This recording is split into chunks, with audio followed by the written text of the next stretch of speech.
Olá, meus amores, sejam muito bem-vindos a mais um episódio de Salu, o seu podcast semanal que fala sobre autogestão de saúde criativa, autocuidado, autoestima. E eu sempre tento trazer aqui uma provocação para te colocar em movimento.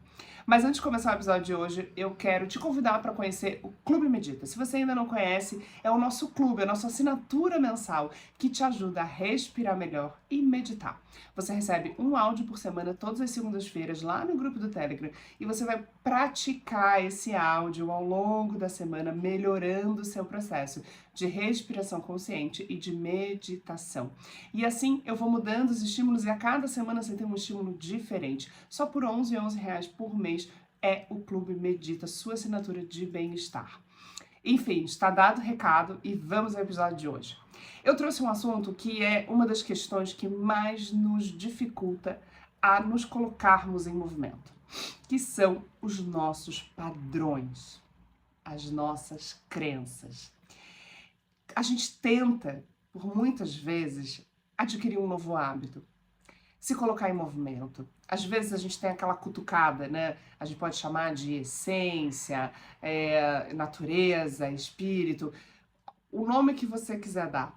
Mas às vezes a gente tem aquela sensação que diz, isso daqui eu devia mudar, eu devia praticar mais atividade física, eu devia comer tal coisa, eu acho que a minha vida eu tinha começado a dar uma guinada e fazer uma... A gente sente a necessidade da transformação e do movimento, principalmente quando aquilo está estagnado, quando aquilo não está fazendo bem pra gente.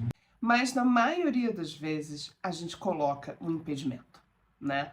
Não é o momento, eu não tenho dinheiro agora, não dá, eu não tenho tempo agora, tô com muito projeto, tô com muita coisa, agora eu tô dando prioridade pro meu filho, pra minha filha, agora meu marido, né? Então a gente vai dando outras justificativas e a gente não se coloca em movimento, nessa dificuldade. Mas às vezes, na grande maioria das vezes, o que está nos impedindo de nos colocarmos em movimento, da gente se transformar, é o nosso padrão. Essa tal dessa crença, essa tal desse padrão. E aí, a gente começa a entender isso quando a gente entra nas etapas de processos de autoconhecimento, né?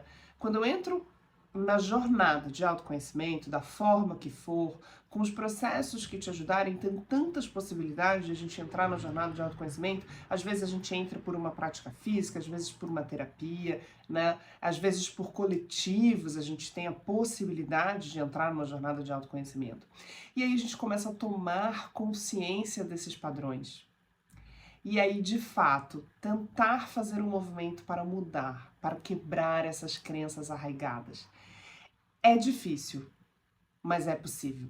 Porque na outra ponta da jornada tem uma outra realidade que você não tem ideia ainda e que pode ser tão legal ou mais legal do que você está vivendo e muito mais transformador e muito mais possível do que você está vivendo. Só que você não consegue enxergar lá. E lá pode ser muito legal. Algumas coisas podem ajudar a gente para começar a identificar esse padrão e começar a mudar esse padrão. Uma delas, a primeira delas, é autoconsciência e identificação. Que é isso? Eu preciso começar a tomar uma consciência sobre esses padrões e essas crenças. Reconhecer, identificá-los, saber de onde eles vêm, quais são os gatilhos emocionais. Agora, a gente não consegue fazer isso ao mesmo tempo com todos os padrões e todas as crenças, porque são muitos. E a gente também não deve fazer todos ao mesmo tempo, principalmente porque esses padrões e crenças, até então, eles estão muito na linha tênue da nossa identidade. Eles são o que nós somos, eles nos desenham os nossos comportamentos, né? O que a gente faz, o que a gente decide. Então, esses hábitos, esses padrões, essas crenças nos desenham, nos identificam como seres humanos. Então, o que identifica hoje a gente, de alguma forma, também eles estão dentro desse pacote que nos identifica. Então imagina tu quebrar tudo isso de uma vez. Não dá, então tem que ser aos poucos. Então eu começo a observar os meus sentimentos, observar os meus pensamentos, os meus comportamentos em aquelas determinadas situações e começar a alterar. E aí eu começo a identificar o que é automático e o que eu posso começar a tirar do automático e trazer um outro padrão, um outro comportamento. Então eu começo a identificar o que me estagna, o que não me ajuda a me colocar em movimento, né?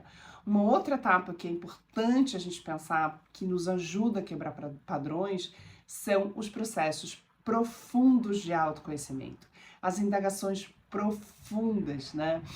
Que são esses padrões que vêm lá de origens ancestrais, das nossas famílias de origem, que vêm desse lugar de gatilhos emocionais, de coisas que a gente não sabe que são dos nossos antepassados. Então, quando eu faço uma reflexão profunda, que eu vou lá atrás dos antepassados, eu descubro uma série de coisas que não são minhas. E eu não preciso lidar porque não são minhas. Eu posso tirar essa mochila e dizer obrigada, eu cheguei até aqui, mas essas coisas não são minhas. É difícil de fazer, mas é extremamente libertador. E a gente só consegue fazer isso com uma autoindagação profunda. E para isso eu preciso de jornada, preciso de apoio.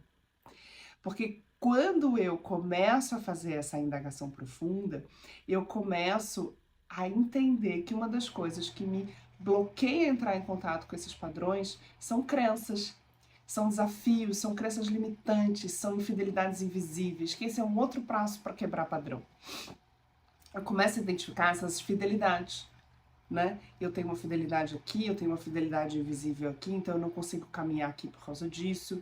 Aqui eu tenho uma memória, aqui eu tenho um trauma, e aí eu vou colocando, como se eu estivesse colocando colchonetes para eu não me machucar num lugar que eu já sei que é tortuoso, ao invés de tirar tudo e limpar e transformar isso num novo caminho.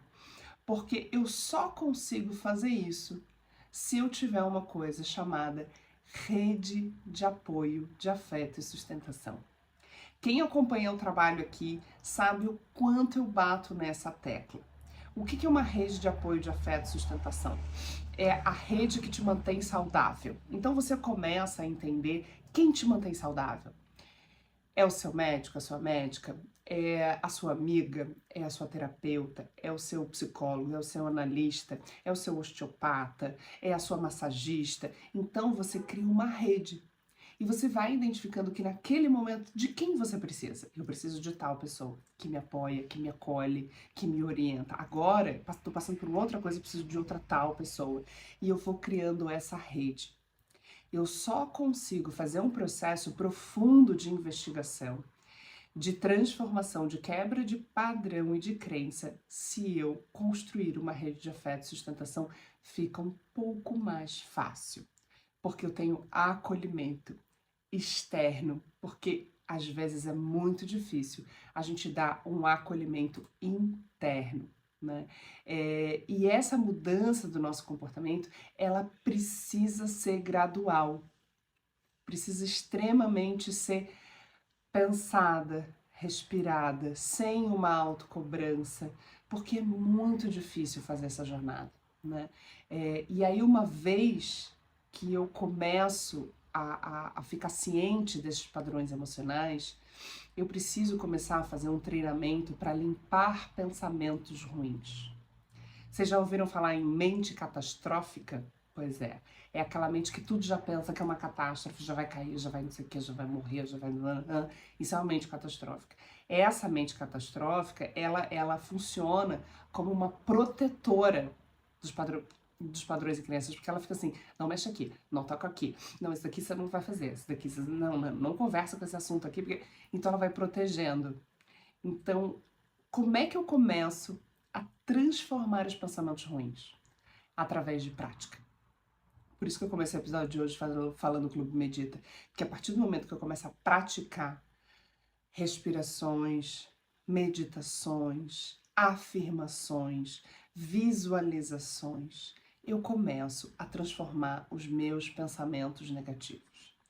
E aí, gente, é quase como se fosse assim, sabe aquele dia que acorda com a neblina baixa e aí o sol vai entrando e vai abrindo a neblina? É a mesma sensação. Quando eu vou treinando a minha mente, dizendo, sai daqui pensamento torto, sai daqui pensamento negativo, sai daqui pensamento que não funciona para nada, é como se eu estivesse botando o sol e abrindo a neblina. e tudo vai ficando mais brilhante, visível, né? Mas é um treino, porque a nossa mente, ela é catastrófica, ela adora isso, ela adora uma negatividade, porque ela tá por trás disso defendendo um padrão, uma crença que ela não quer mudar, que existe, a gente já falou aqui, na imersão no início do ano, existe um lugar chamado resistência ao conforto da dor, né? Eu resisto e eu gosto desse confortinho da dor. Ninguém mexe, porque eu já sei como eu vou receber essa fala torta, eu já sei como essa pessoa vai se comportar, eu já sei o que vai acontecer se eu fizer tal coisa, eu já sei o que vai acontecer se ela ver tal coisa. Então eu deixo tudo ali, intacto. Mesmo que eu esteja num lugar de estar sendo maltratada, abusada, mas eu me mantenho ali, porque ali eu sei lidar. Eu já sei o que vai acontecer. Não é uma incógnita, né? Então, mudar é uma incógnita. Por isso que a gente tem tanta resistência a fazer qualquer alteração. Uma mudança de padrão, né? Uma mudança de comportamento, uma mudança de hábito. A gente não sabe. O novo gera essa incógnita. Mas, ao mesmo tempo, o novo também gera uma possibilidade, um respiro de uma outra realidade que você não conhece. Esse é que é o legal. Esse é que é o legal do encorajamento, de a gente dar um próximo passo em direção a gente mesmo, fazer um movimento, né?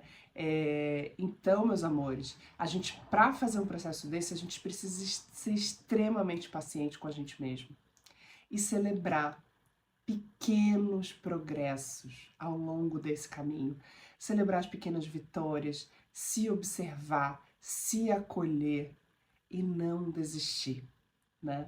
Porque é uma reação em cadeia. A partir do momento que eu começo a mudar um padrão e eu vou sentindo os efeitos dessa mudança de padrão, eu já tenho desejo de mudar um outro padrão e aí eu já vou sentindo o efeito de um outro padrão que vai mudando e eu vejo as coisas mudando de panorama, mudando de realidade. Então, assim, é muito, a gente sabe que é muito difícil fazer uma mudança. Agora, é possível. Há uma jornada, há um passo a passo, mas não faça só. Faça acompanhada, acompanhado.